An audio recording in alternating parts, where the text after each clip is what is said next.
Hi, and welcome back for day 9. 10. That's right, day 10 of our series on the Sermon on the Mount. And yesterday we talked about going the second mile and not repaying evil for evil and all that stuff that Jesus talked about. And today it's kind of like that. Today's lesson is called Love Your Enemies. So we're in Matthew chapter 5 and verse 43. So let's go ahead and get it going. Jesus says this, you have heard that it was said, you shall love your neighbor and hate your enemy. But I say to you, love your enemies, bless those who curse you, do good to those who hate you, and pray for those who spitefully use you and persecute you, that you may be sons of your Father in heaven. For he makes his sun to rise on the evil and on the good, and he sends rain on the just and on the unjust. For if you love those who love you, what reward have you? Do not even the tax collectors do the same? And if you greet your brethren only, what do you do more than others? Do not even the tax collectors do so?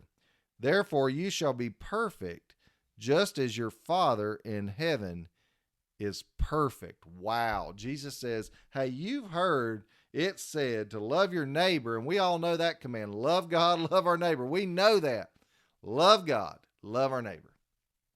Jesus says here, you've also heard it said, hate your enemy, but I tell you to love your enemies. Bless those people who curse you. Have you ever been cussed out? Man, I've been cussed out before. I had a parent one time cuss me out over their child's math grade, and it took everything in me not to lash back out and use words I shouldn't use and cut them down to the core, but I couldn't do it. And why couldn't I do it? I couldn't do it because the Holy Spirit inside me reminded me of this verse, bless those who curse you. Put it up there, Polly. Keep your composure. Your composure. Stay cool, calm, and collected is what Jesus is saying. And you may win them to the faith. Pray for them who spitefully use you, for those who persecute you. And what's the reward? Verse 45, he said it, that you may be sons of your Father in heaven. Wow. And then he makes this interesting point. He says, God sends his sun to shine on the just and the unjust. Elsewhere in the Bible, it says the rain comes on the just and the unjust alike. But Jesus makes this cool point here.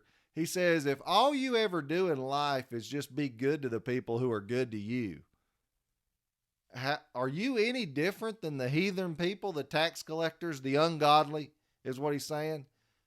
I know ungodly people who are not morally good people, but they love their children. They take care of their children. And if you do good to them, they try to do good to you. So see, that's you wash my hand, I'll wash your hand, or you scratch my back, I'll scratch your back.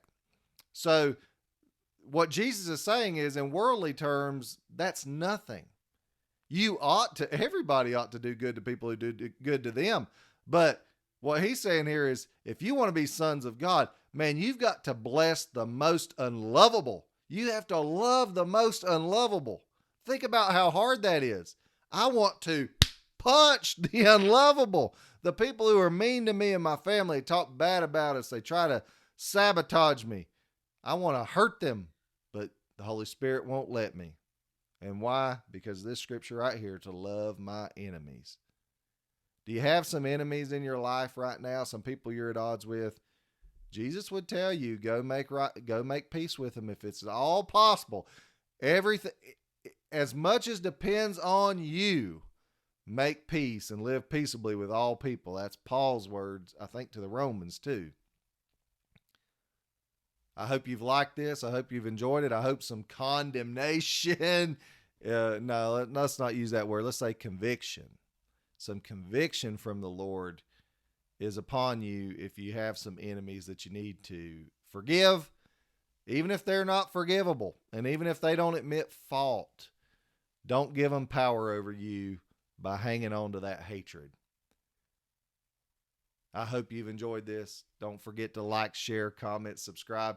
Click the notification bell, and I will see you back here tomorrow for day 10 of our series on the Sermon on the Mount. God bless.